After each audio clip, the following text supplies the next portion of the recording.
1, launch battle.net. Open the Battle.net desktop app on your PC. Log in with your Activision or Blizzard account. Step 2, locate the game. In the left sidebar, click on All Games. Scroll down and select Call of Duty HQ or simply Call of Duty. Inside the HQ section, choose Black Ops 7 Open Beta from the available versions. Step 3, start the installation. Click Install. Choose your preferred installation directory. Wait for the download to complete. The beta size may vary, typically between 25 to 45 gigabytes. Step 4, verify and prepare. After installation, Battle.net will verify files automatically. Ensure your graphics drivers and Windows updates are up to date for best performance. Step 5, launch the beta. Once installed, hit play. Log in with your Activision account, if required. You're now ready to experience the Black Ops 7 Open Beta.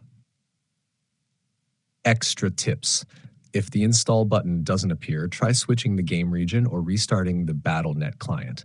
Clear the Battle.net cache if the beta doesn't show up. Preloading may be available before the beta officially opens, allowing you to download early. Would you like me to also write